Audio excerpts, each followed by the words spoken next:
Hello, I'm Katie and this is Stepmum Space, the judgment-free zone where we talk candidly about the fairy tales and scary tales of stepmum life. So whether you've been a stepmum for years, you're just starting out, or you want to understand the stepmum in your life a little bit better, this is the place for you. Now, I asked you last week about your summer holiday plans, and as expected, I was inundated with responses, and it is not easy out there in the savannas of stepmum land.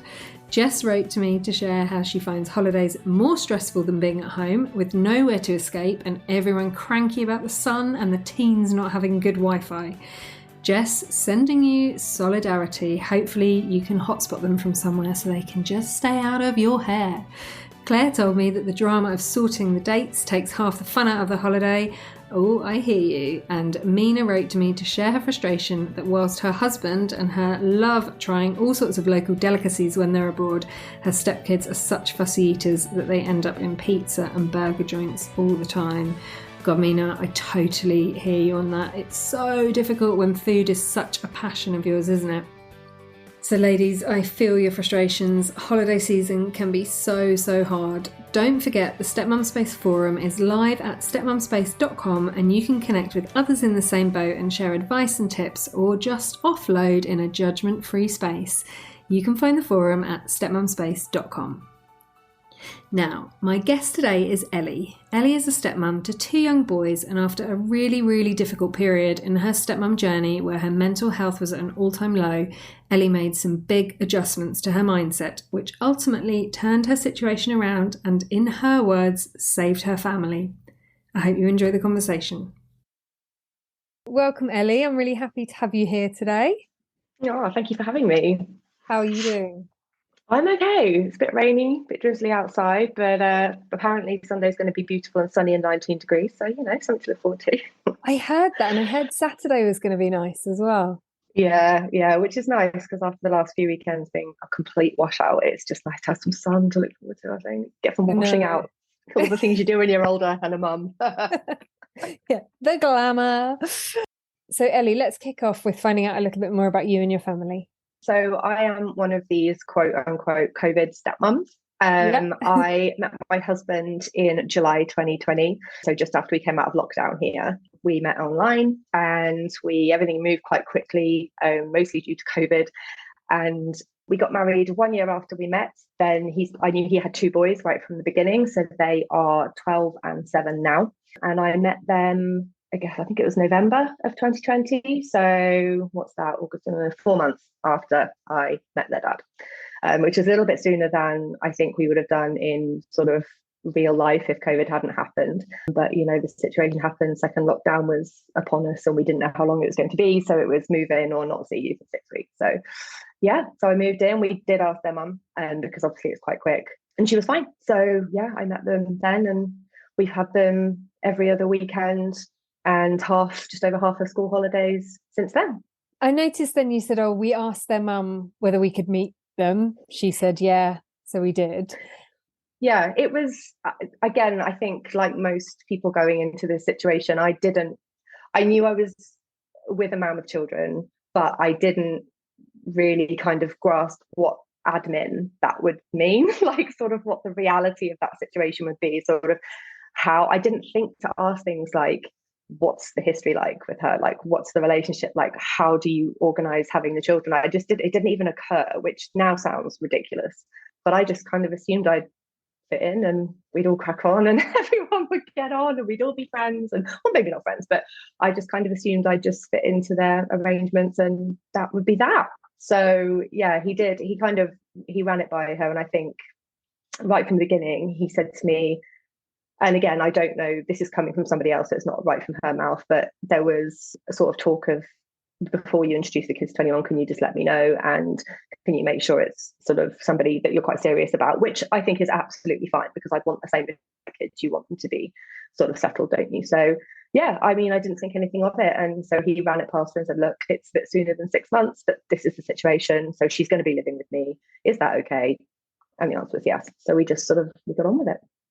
Yeah, and it's so interesting what you say there about, well, I knew we had kids, but I didn't realize the amount of admin this would mean. And I mean, that's just the practical stuff, isn't it? We often talk about you can't book a weekend away without a, sort of 5-stage approval process, or you can't just grab those cheap tickets to a musical that weekend because you might not have them that week.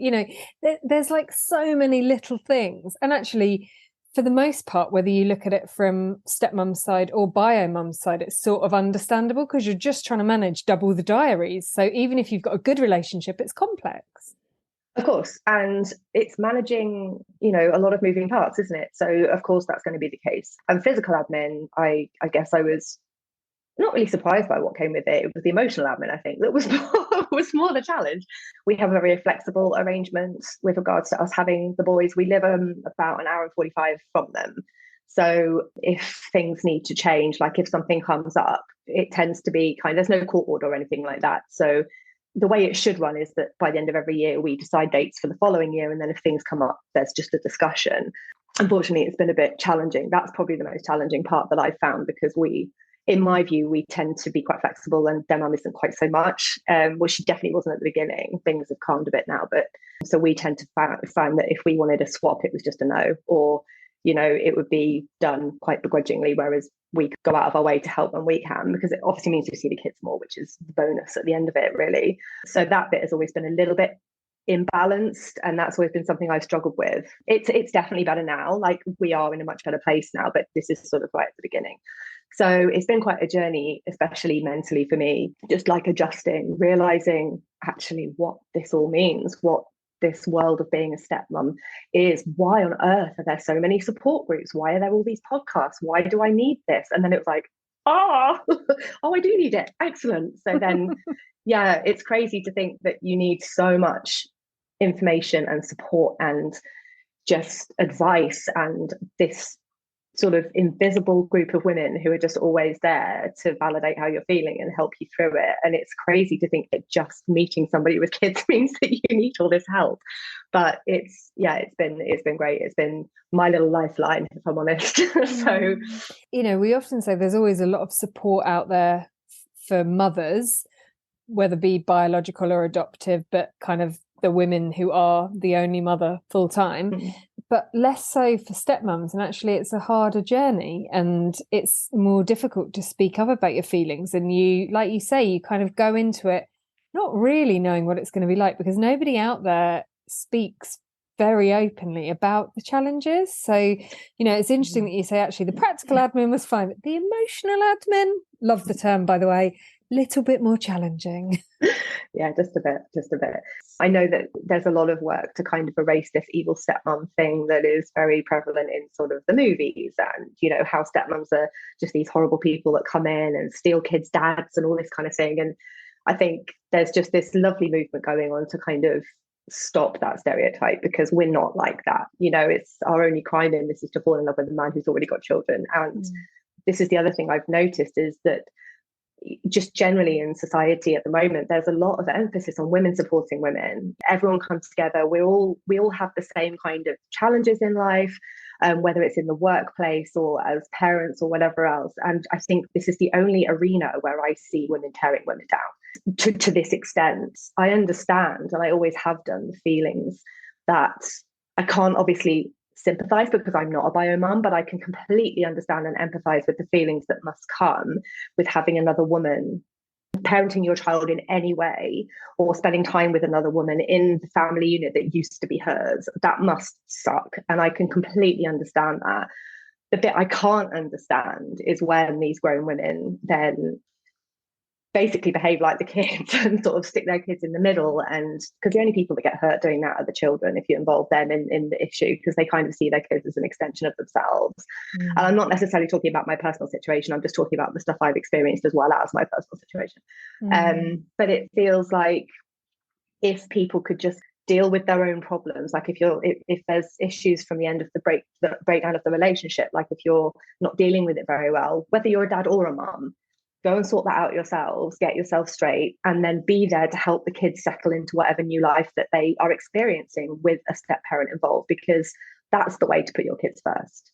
And I just feel like it's very easy to say that, and it's very logical to say that, but you very rarely see it. Like I know of one stepmom friend who lives near me who I've contacted sort of via this crazy journey, and she actually gets on really well with the bio mum. Like they help the kids together. Usually the dad's kind of off doing something else. So, I mean, that is so unusual. And she told me, and I think my face said it all. And she went, is that not normal? I was like, no, it's wonderful, but it's not normal. And I'm so glad that she has that. But it would just be lovely if we could all have that. No one needs to be best friends. We don't need to be having sleepovers and, doing all that. But it would just be lovely to be able to get rid of that ball of tension in your stomach every time they text. You know what I mean? It's just that, let me live my life. It's like I never really feel like I can be 100% content and happy, because there's a little part of my brain that's waiting for the next thing to go wrong, or the next kickoff to happen, or I mean, more now because we're in a better position. When she messages my husband, it's fine. I don't like it's like, oh, okay, great. She's telling him something about the kids. But before, take us back 2 years, and I was just like, oh no, what now? What now? What have we done? What have we done? What's happened? And so it's lovely to not be in that position anymore. But it shouldn't really have had to be in that position to start with. So it's tricky, and it's different for everybody. But it was definitely a very big shock to the system to learn what I was going to have to be dealing with. Yeah, and I think there's two things that are really important that you touched on there. One is around women supporting women, and there are a lot of very tricky bio mums out there. Let's be honest, there's also a lot of very tricky stepmoms out there. And I read, on social media so many times, oh, high conflict birth mum's done this and high conflict birth mum's done that. And some of the posts I kind of think, do you know what? Maybe like hold the mirror up, because it sounds actually like you're being a little bit high conflict. There was something I read about the bio mum shouldn't be allowed to drop the children off at my house because she shouldn't be allowed on the street where I live, or something like that. And I was thinking, hang on a minute, if you were told that you couldn't drop the children off at bio mum's house, so there's like some real extremes out there. And I'm not saying it's not difficult for stepmoms. My God, I know it's really difficult, but actually a bit of empathy can go a really long way on both sides. And I know there'll be women listening to this who'll be going, oh, fuck off, Katie, like you don't understand what it's like. I would have been one of them a year ago. I'd have been one of them. And now I'm like, you are absolutely right. It's adjust your mindset, like adjust the way you cope, because that's all you can do to help yourself. And through having coaching, that has basically got me to where I am. Yeah. And the second thing you were talking about is kind of doing that work on yourself and recognizing what your own issues are. And actually, that's the most important thing, whether you're stepmom, bio mum, whatever. You could spend your time with your friends slagging off bio mum, or stressing about what she's going to do, or spend all your evenings discussing her with your husband, or you could do your own work, focus on your own life. And again, easier said than done, but it's the only thing that's going to change things. So yep. I'm interested, you talked a little bit about how it started off great, and then obviously it had ended up really difficult. Talk us through a little bit of the bit in the middle. So yeah, the beginning was, I think, very wet behind the ears, Ellie, to be honest. And it was fine. The kids and I have gotten great from day one. There has never been an issue there, especially with our oldest. I always kind of thought I'd be better with younger kids because I have been in the past, but I think obviously the younger they are, just, they have the bond with their mum still. So that sort of, my youngest took a bit longer to crack. But yeah, we've always got on. They've been super friendly and welcoming right from day one. There's never been any awkwardness in the house. I kind of sat back for a bit for the first few weeks and just learned their routines and what they did, and sort of gradually just incorporated where it was appropriate. And I let them come to me. There was never any forcing of anything from my side. I just kind of fitted into how their lives were. And that was fine. And I think maybe, I don't know, because again, all you hear, isn't it, if I don't have any kind of relationship with their mum, so I don't speak to her, I've never met her. So anything that I have felt has been sort of secondhand. So it's either heard through the kids, or it's stuff that's gone on with my husband and, conversations they've had or situations that have arisen. So this is just all from my perspective and from what this has made me feel. But it kind of got to a point where I think when it was realized that I was kind of here to stay, I actually think after we got engaged, which was, we met July, we got engaged in March. It had been a bit difficult for them, but then it kind of ramped up. because then I think it was, oh, okay, this is, oh, because then I think she thought it was a bit quick, and it just started, there just started being lots of arguments. There started being a lot of sort of pushback, a lot of tension. The kids would come to us every weekend telling us something new that she'd said that wasn't very nice. And we made it a rule from day one, we never, ever speak negatively about her around the kids or to them ever. And we have never done that, and we'll never do that. So pretty early on, we had to kind of discuss between us how we were going to manage that. So we were kind of doing things like the kids would come home and they'd say something, and we would sort of ask them how they felt about that and what they thought, because they obviously know me, so they can decide whether or not they think that particular thing is true. And so they were coming home and saying something that mum said, and then you guys were saying, okay, well, what do you think about that? Yeah, so we were like they'd say something maybe that she'd said about me. And that only happened a handful of times at the beginning. And I would say, okay, well, mummy doesn't know me. Mummy's never met me, has she? But you know me, and you spent a lot of time with me. How do you feel about that? Do you think that's true? Do you think that's a fair thing to say? And we'd make the kids kind of use their own feelings and their own knowledge of the situation to come to their own conclusions. So we wouldn't go, oh, well, that's not true, and get involved in like a back and forth. If something was said that was, and I don't think this has ever happened, to be fair, but if something had ever been said that was potentially damaging or just an outright lie or damaging against their dad, we would then obviously say, that's not true. This is the situation, because we would never want them to think what they've been told. And normally it was told to them out of her being angry at a situation and just saying it in the moment. So if that happened, we would tell them the truth, but gently. And we would always just try and protect their relationship with her. So we would never be sitting there saying, oh, mummy's lied to you or anything like that. We wouldn't, we choose our wording carefully. So, and it's a bit of a no-win situation, isn't it? Because I totally understand what you're doing, but even by doing that, they're still like, oh, okay, so mum said this about Ellie, but actually we know this is true. So what mum's saying isn't true. And you're right, they come to their own conclusion, but still for the kid in the middle, they're like, okay, so one of my parents isn't telling the truth. Like, there's no easy way, however you look at it. There really isn't. And I think these two are super smart. And the nice thing I will say about this is that the worst bit was in the middle. So I guess for maybe the first year. And it was mostly around things like changing of dates. That's when things would kick off. It just seemed to be that it would be a very small thing, but it would be used as an excuse to just have a pop about everything else. I don't know, and I don't particularly want to know a lot about their relationship, but I don't think it ended very well.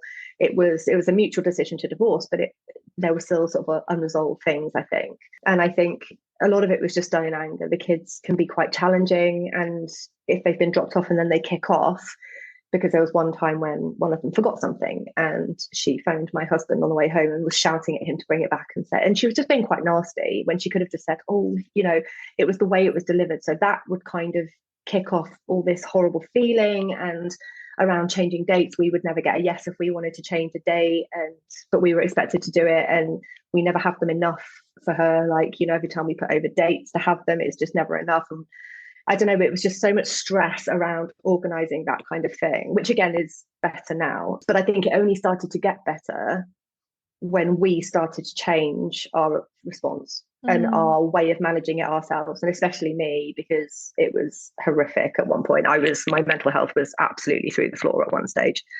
And I started having counselling both for my mental health generally, and also I had some step family coaching to just get some help on how on earth I deal with this situation. Yeah, dates is always such a tricky one, because obviously when things are court ordered, there's the additional stress that, you can't change anything. And if you've got a family wedding that falls on the weekend when you haven't got the kids, they can't go. But then when things are flexible, everybody's interpretation of flexible is flexible. So it can make it really difficult if one party thinks, well, I'm being really flexible and you're not. It's so difficult. I've experienced problems on both sides of the fence. And, I'm sure that other parents within our family probably think they've experienced problems with us. Like, it's just so difficult, isn't it? And yeah. I'm not surprised that kind of that was the tip of the iceberg. But tell us a little bit more about how things were for you during the trickier times. So it was just the mounting stress, I think, and that I didn't really know where to put myself. I felt like for a while, I was like, am I just making this worse? Am I just making this whole situation worse for everyone? And it just got to a point where I used to dread kid weekends because of what was going to come back with them, what they were going to tell us. I used to dread then what our response would be. How do we deal with that? It got to a point where in my head, she controlled everything. She controlled my feelings. She controlled the way I was doing it. She controlled what I could and couldn't do with the kids. I wasn't allowed to post about them on social media.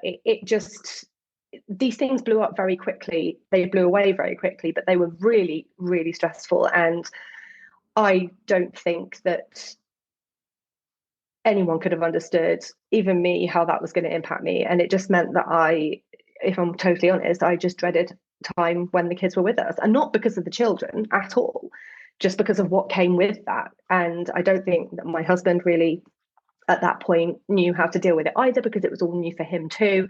So it was really tough. I think the thing that saved us was that me and him communicate really well, and we're always on the same page, and we're always the foundation of this new little family that's going on. And that was really good. But I wasn't coping, and I was low. It was affecting my eating. I lost weight. I was just not really engaging. I found that I'd have a glass of wine every time the kids were here just to take the edge off. It was kind of getting to that point where I was just thinking, do I want to be here? And is this the right choice for me? Like, have I made a big mistake? And that feeling was horrendous. It went through my head more than once. And I was like, well, no, I love this man. I love these kids. And I need to find a way through this. I need to find a way to stop the spiraling that goes on in my brain every time something kicks off. Because I was doing that thing where you have that conversation in your head that might never happen, but you go to the worst place and you think of, oh, what could possibly be said and how would I respond? And you play this whole conversation in your brain, and it always ends up in the worst place, because you just do, don't you? You're like, worst case scenario. I was sort of in my head going, well, what happens if she withholds contact? And then rationalizing it by saying, well, she won't do that because the main problem with us is that we don't have them enough. And I fully appreciate the fact that she is the majority parent, and she's not with anyone. She hasn't met anyone. And her job is hard. Like, she has them school. We don't have them during school time because they go there. And it's difficult. And honestly, I couldn't do it until I started changing my own mindset around everything that was going on. There was no way I was getting out of that hole. And it was just depressing. And I got to a point where I was like, I have felt like this before. And there's been one other time in my life where I was so low that I was on medication, and I was having counselling for about 3 or 4 months. And I was like, I'm not going back there. And I was crying more than I was happy. And what should have been joyful experiences were just miserable. I couldn't find a way to feel happy. Yeah, it was really tough. And I had to do something. Do you want to take a break?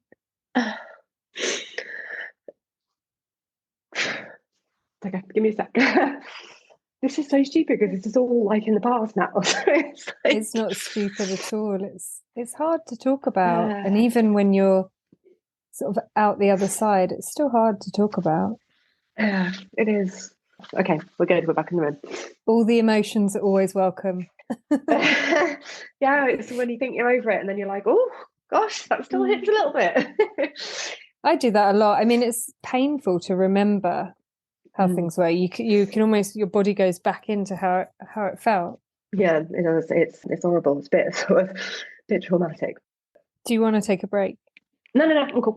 People think that it's like melodramatic to say things like that it is traumatic. Do you know what I mean? And that, you're step parenting a child. Why? How is that so traumatic? Get yourself together. This is not hard. And I'm like, well, come back to me when you've done this and when you've been in this situation and you're dealing with this stuff, because you are effectively in control in some part of two little lives that you want to protect with everything. And it's tough. It's not about you anymore. It's really difficult, and more difficult than I think I ever thought it would be. Yeah, you don't know what emotions you're going to have, and whether you're somebody who feels so warm towards the children, or actually you don't feel so warm towards them. Both are okay, but every situation has like its own challenges, and there's no guidebook yet. There's your next job. Yeah, that's my next project. So Ellie, you are in this kind of pit of despair, and then you discovered coaching. I did. I'd kind of had adverts come up on it in many podcasts that I listened to, and just never really thought anything, to be honest. I never really looked into it. And then I thought, well, counselling helped me, so there must be something in it. So I took some sessions, and it was all based around helping me to adjust the way that I was receiving and processing and responding to what was going on in a way that would make me back in control of my own situation. And I think that's the key, is me being back in control of everything that's going on with me.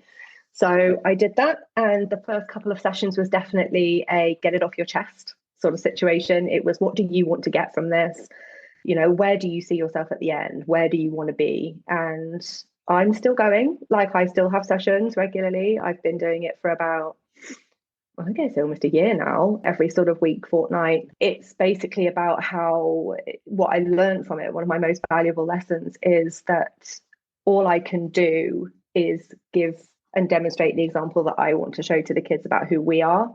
And it doesn't matter what anyone says, because children absorb things they learn. They know, they're not stupid. I've heard this a million times. It's like, you just carry on doing what you're doing, what works for you, and the children will pick up. They will know where the love is and where the positivity is, and they pick it up from you, then that's great. But for myself, it was like, try and empathize with where she's coming from. That was something that immediately I wouldn't do. I would just be angry about this injustice and the way that I was being treated or talked about. Try and empathize. You know, she's got a really hard job. There's somebody else looking after her children X number of times a week. There is a new woman in their lives who is in a parenting role. You're living the life that she thought she would. You're essentially living with her family. And that's so difficult. And imagine how you'd feel in that situation. Are you going to take her kids away? Are they going to prefer being with you more than her? All these things that must have been going through her head, even though they're probably illogical to her, that's what she would have been feeling.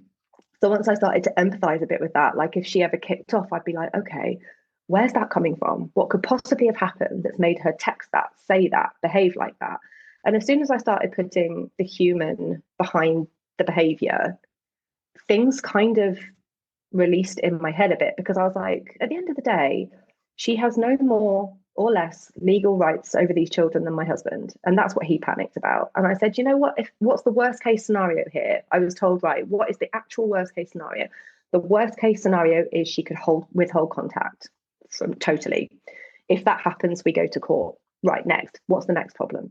And once you realize that this is not going to end your life, there is always a solution to something that might happen. She's only human. We're human. We're all in a horrible, weird, uncomfortable, brand new situation that we've all got our problems with. And it was then, how do I then respond to that? So it was like, stop spiraling. Don't have these conversations in your head that might never even happen. Like when she messages, just try and do something else. Go and, tidy the house or something like that. Just distract yourself a little bit from it, and actually have completely open dialogue with my husband about what's going on and how we best resolve things as they come up. And it was just taking away the panic, I think is the right word, because it was panicky and everyone just jumped to everything went from here to here in 2 seconds. And actually, let's just read and look at exactly what's going on in this situation and take a step back and work out, with the children in the centre, how best to resolve this. And remember, we're all only human. Everyone's throwing around threats and everyone's throwing around like just horrible messages and whatever. But actually, what's behind that? And let's see if we can help. And then the hardest thing for me to do is go, you want me to help? So it's like, well, no, actually, yeah, be overly, do the right thing. If she needs help, help her. Wherever you can help, where she needs it, help, because she's got, like, whether it's extra days, whether it's slight alterations to pick up times, whether it's having them an extra day on a bank holiday weekend, whatever that might be, yes, say yes. Always say yes, unless you have to say no. And that's been the rule that we've put in. So unless we've got something we absolutely can't move, we will always say yes. It's interesting how when you readjust your mindset and you say, well, would I be flexible if it was for a friend or my own mum? And you think, actually, I could tweak my plans a bit. And I'm really guilty in the early days of being, as a stepmom, very stringent with my plans, because it was so difficult to have somebody else trying to change your life. And actually now we're the same as you. We just go, okay, fine. And it's so much easier and it's so much less stressful. And I wish I'd been a bit more laid back about that actually earlier. And the other thing you were talking about was kind of those assumptions that you make. Conclusion Island is very overpopulated, don't they? And I have a good relationship with my ex-husband, but things got a bit tricky not so long ago, like both sending messages to each other that weren't helpful. And I said, can we just meet and have a cup of tea, because I've got no idea why it's got to this place, but it's not really very nice for either of us. And I was starting to feel kind of really stressed about things that just hadn't been stressful since we split up. When we met up, he kind of said, oh, well, he's got a new partner, and he was sort of saying, oh, you're doing this because X. And I'm like, no, I'm not. I can see how you guys might have constructed that in your head. That's totally not the reason why I'm doing it. I'm doing it with all the right intentions for our son, but because when you don't have that really open, frequent communication, which, let's be honest, nobody really wants with their ex, it's very easy to jump to conclusions. So actually, since we sat down and had a cup of tea for like a couple of hours, it's been so much easier, because I think he's sort of realized, okay, these things that him and his partner had deemed to be what was going on actually aren't going on at all. And I think as well, one of the biggest things that I needed to keep remembering, looking back on it, I think I was being quite selfish and just focusing how this was all making me feel. And actually, one of the most important things that I realized especially with the date setting and stuff, is like, well, initially, way back, if we were asked to have them more, I was like, well, we've got something on then. Like, why, oh no, this is already planned and blah, blah, blah. And it wasn't so much about the kids. It was like, my plans are being wrecked. But then it was actually like, well, hang on, this means we get to have the kids more. It means they get to see us more. It means extra time with them. Focus on that. Focus on the fact that that means that their dad gets more time with them, that we get to spend more time with them, and then bring out the positives of what can feel like a stressful situation. One of the other things, I think, if I could go back right at the beginning, is I would have insisted on meeting her, because I didn't know what the right protocol was. I remember putting a poll in a Facebook support group, which I'm no longer a part of, because it was becoming, as some of them can be, it was becoming quite a trigger, because it's all very negative. It's all very sort of slating birth months, and it wasn't really very helpful. But in the early days, I put a poll in and said, for all of you bio and stepmums, as in you have both, who do you think should initiate meeting the bio mum? Do you think I should do it, or do you think she needs to do it when she's comfy? And no word of a lie, 94 people replied, and every single one of them said wait for her to do it. Obviously, because things were a bit tricky, it didn't happen. And then as it got trickier, I was like, I'm stepping back. I don't want anything. I'm happy for my husband to do all the communicating. He'll let me know when it affects me, or our time together is in, if dates change or whatever. And I get involved in setting dates and proposing dates. But yeah, so nothing happens. And then recently, as things have been getting better, maybe about a month ago, we were talking, because we've been having some stuff go on with our oldest. He's been diagnosed with ADHD. So we've been having some stuff go on at school. So there's been a lot more contact between, obviously, my husband and their mum, because there's needed to be, because my husband needed to get more involved. He was like, I need to support you as best I can. And so he's now become much more involved, which has been lovely, because obviously it means he's closer with the kids. He knows what's going on. It's helping her out more. She's getting that support from him, which I don't think was there to begin with. So actually, since that has happened, things have been getting a lot better. They get on really well at the minute. Things have been quite flexible. We've just had the kids extra last weekend. She mentioned about sort of 4 to 6 weeks back, when they were on the phone, they were going to meet halfway on transition day on Sunday to talk about the oldest, the two of them. And she sort of said, well, Ellie's welcome to come. Literally almost fell off my seat. And I was like, well, I'm sorry, what? She said, I can show her I'm not the evil woman she thinks I am. My husband went back and said, surely that's the other way around. Like, you think she's evil. And she said, no, like, the kids are always saying how supportive she is of you and how supportive she is of them. And she's noticed a lot of stuff with our youngest's, stuff that's going on with him. And I was just sort of sitting there with my mouth on the floor. But it just goes to show, doesn't it, that that's how she's thinking. I'm thinking that she's thinking something a world away from that I'm trying to hide from. And so I was like, great, let's meet. And then the place that we were going to meet closed for refurb, so it hasn't happened yet. But the point is, she's open to it.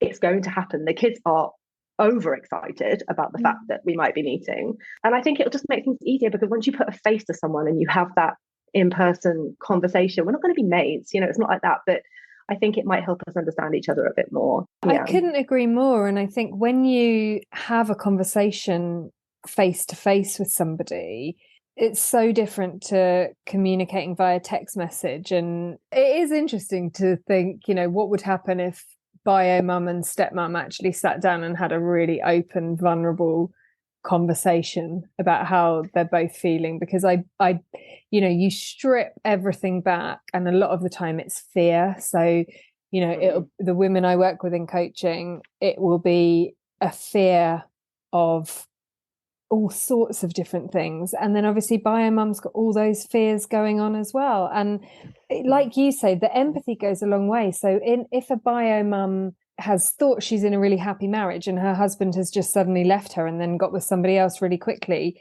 God, how painful must that be? And even if bio mum's been happy to leave the relationship, she may be really struggling with not having her kids, half the week. There are all sorts of things that go on. And like you say, we never know how someone else feels. One of my favorite questions for women is, well, what evidence do you have to support that? Zero. And this is the thing, because it's like, I think when I think about meeting her, my first response to my husband was like, don't leave me. You have to stay. You have to sit there the whole time. Don't go off with the kids. But then I was like, well, I think I have to think long and hard about how open I am. I'm open about myself, that's fine. But I think I have to be super careful around the stuff with the kids, because I ultimately don't want her to think that I'm in any way trying to tell her how to do anything, or like, I don't want my opinion to be seen as, if I'm asking an opinion on something to do with the kids, I don't want that to be seen as combative, if that makes sense. Just, I don't want that to be seen as like, I don't know, telling her she's doing something wrong. So I'm going to stay back, I think, and just be very sort of base level, sort of, yeah, let's just chat and get to know each other as women and who we are. I think she knows now what kind of person I am as a stepmom, and the fact that I'm obviously not trying to take the kids off her. She knows that I don't want my own. It's like, so I think she knows the basics around me sort of 3 years in from the kids. She knows they love me, which I think for her is probably more of a relief now than it was then. I guess at the beginning, if your kids are saying they love another woman, it's dagger to the heart time, isn't it? But now I think it's been proven over 3 years that they can be happy in both homes, and there is no, oh, I like here better. So I think as that has settled and people have realized that people aren't the threats that people may have perceived them to be, things are just sort of going along now. I think the interesting thing is, I think we're more similar than we both realize. We're both very stubborn, we're both very outspoken, we're both very opinionated.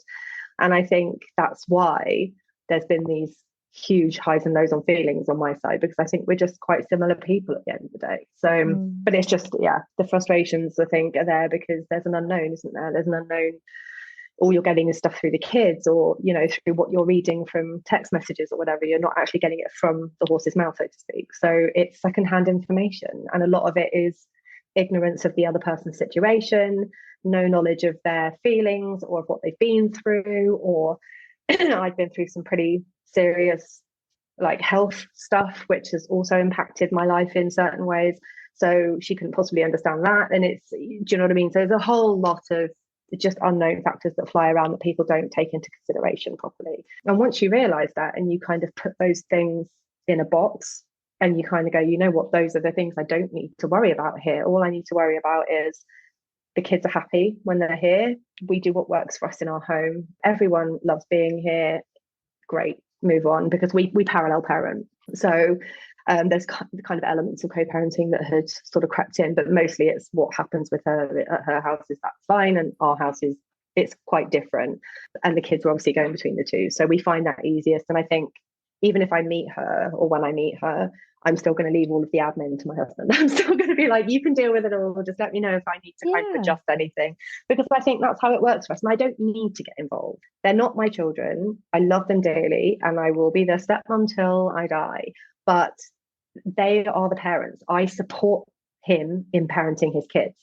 They make the decisions. They are mum and dad. And I very much know that and always have done. And that is how my role works, and I'm happy with that. I don't need to be getting involved in text messages. I don't need to be in a WhatsApp group chat. I can't imagine anything more stress inducing than being in a group WhatsApp chat. That's why I left the one I was in. Well, see, I heard a podcast yesterday about somebody who was in one, like four parents, and I was just like, oh, those notifications, I'd be like, no. You know, I think the brilliant thing about your situation is that it hasn't affected how the kids have been towards you. And I think, there'll be a lot of women listening who are kind of thinking, well, this is all great, but essentially because the kids are great with you, you can sort of shut her noise out when she's not there. And it's really hard to do when that spills over into how the children behave in your home. And that's a whole other thing. But as you say, you can still only, we've been joined by a really cute cat. Sorry. It's all right. Everyone's welcome. You still can only control your own reactions. I'm interested if you could share, because I'm always sort of raving about the benefits of coaching and how amazing it can be. I'd be interested if you could share kind of some of the biggest things that you've learned. I think the biggest thing I've learned is probably that my example is stronger than her words. I think early on that saved me because I was so hell-bent on being this perfect stepmom because I felt like I was having to almost in my behaviors show them that I wasn't this awful person. And I think having my own situation validated and the fact that my situation is entirely separate from what goes on at her house, it's in the early days, just having that kind of, you know what, you can do what you do what you know works for you. You don't need to ask anyone else. And because the kids, like you've said, were so amazing and were so lovely, and we didn't have those issues where they came. There was a couple of times where they would be a bit confused by what they've been told, and so they were a bit standoffish with, oh, well, mom said this, and we're like, oh, okay. But it didn't sort of turn them against me kind of thing. But I think from coaching, I just learned that I need to separate almost my world from the other one at their mum's house. So we are our own little sort of ecosystem going on over here. And as long as the things that are happening here we're happy with and the children are happy, then we don't need to worry about what's going on over there. I think that was my first thing. I think the second biggest thing was just teaching me how to come at it from somebody else's point of view.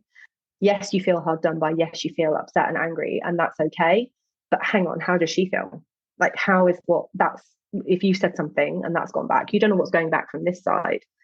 How is she feeling as she's saying this kind of thing? Think about how tough it is for her. She's dealing with school for 2 kids by herself. Then with the latest stuff that's been going on, that's doubly hard. She's on her own, and it was just learning to empathize and learning to just stop supposing for a second that I'm the only one in this situation. And just communication, that was also another massive thing that came out of it. And also like you said before, asking yourself why. Like, what evidence do you have? You can go on about this and you can go, oh, she's done this and they've done that and she said this. It's like, well, okay, you're having a rant, but really, is that actually true? How do you know that that's the case? What evidence have you got to support that? And why is it always her? Why is it when something goes wrong, the bio mum gets blamed? Why is that? Because actually, a lot of this is just kids being kids. A lot of it is, it's not her fault they're doing X, Y, and Z. They're kids. And the first thing that enters your head when you're in that space is like, oh, they're behaving like that because clearly she lets it happen. Well, no, that's absolutely not true. They're children. They're growing up and they're pushing boundaries. And it's learning to stop blaming everything that goes wrong or everything that's upsetting on their mum. Because you know what? 90% of the time, it's nothing to do with her. Just try and live your life the way you want to live it. And unless something really serious kicks off, actually the rest of it's kind of just background noise, because it comes and it goes so quickly that it's not worth sitting on and just stewing in. It doesn't help you. It ended up impacting, if I was doing that, it would impact the kids because they could see that I was upset or that there was something going on, because I'd go into my head and I was less present. And so the second I did that and I just went, you know what, this is my home, she doesn't have an influence here, it's fine, we just carried on. And then things became more relaxed and everyone became more happy and things have sort of progressed. So it's a lot of empathy. It's a lot of take yourself outside of this situation. Think about someone else. Actually, is that really happening, what you're saying? Or are you just spiraling in your head? Yeah. And sometimes it's really helpful to say, okay, well, what else might be going on?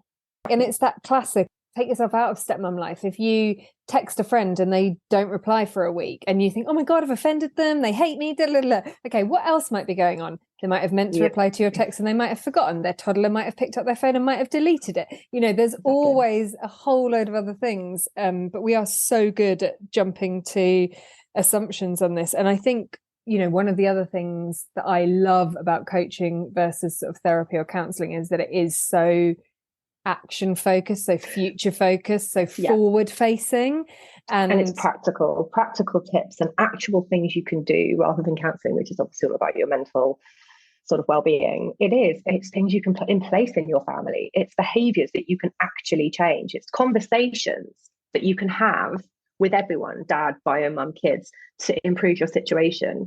And it's taught me how to have those conversations, because I don't have my own children. I don't know how to interact with two young boys.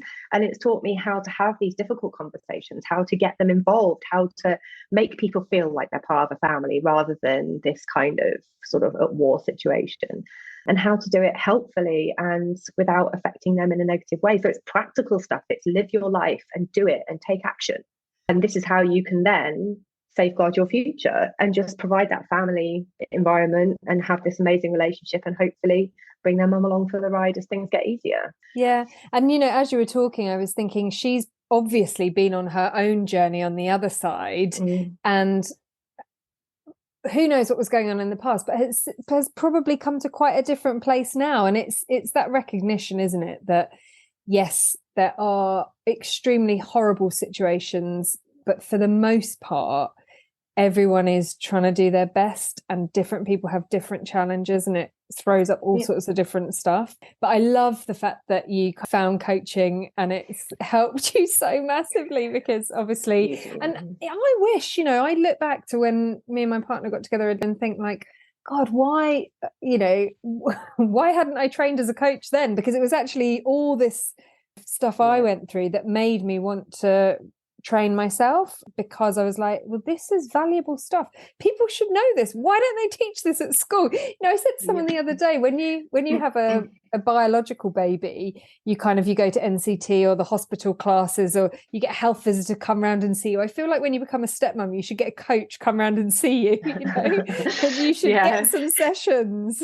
At least 5 free sessions to start out your life, because it would be a game changer. It has been a game changer, and I would, for anyone, even if you're not in a massively horrible situation, it's just tips, it's life skills, it's stepmom skills, it's things that will help anyone. And I would throw this to anyone struggling out there: get yourself some coaching, because it has been a complete game changer for me, and it's meant the difference between thinking about leaving my marriage and not.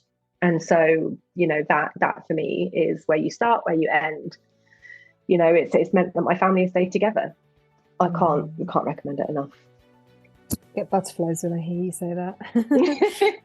Well, look, Ellie, thank you so much for sharing with us so vulnerably and courageously telling your story. And I'm so happy to see where you are now, and wish you every single happiness for the future. Oh, thank you very much. It's been really nice to talk to you. Oh, Ellie, what a delight it was to talk to you. So many insights in that chat, which I really hope that our wonderful listeners can take away. And thanks again from me, both as a stepmum and as a bio mum. It was really interesting to hear Ellie's thoughts about how she'd shifted her mindset with regards to bio mum. As a bio mum myself, I know there have been assumptions made about me in the past which have caused problems, stress and hurt on both sides of the fence. So I urge all of us to try and suspend judgment. Ultimately, things are much easier when we work together as stepmums and bio-mums. I do recognise this isn't always possible, but where you are able to, I would really, really encourage you to take a little step, even if just a pigeon step, in the right direction. Your future self will thank you. Of course, there are situations where that isn't practical, and I totally recognise that. Now, Ellie wasn't one of my clients, but if you are listening and thinking coaching is something which could help you either as an individual or as a couple, then please do check out the info on the website, or drop me a DM or email if you'd like to book a slot or a free 15-minute intro to find out more. If you've enjoyed this episode, then please do rate or review wherever you get your podcasts. It really, really helps other women find us. And as you know, I am so passionate about offering that support to those people who need us. If you've got a story you'd like to share, please get in touch via the website stepmumspace.com or on the socials at stepmumspace. I'll be back next week with another new story. See you next time.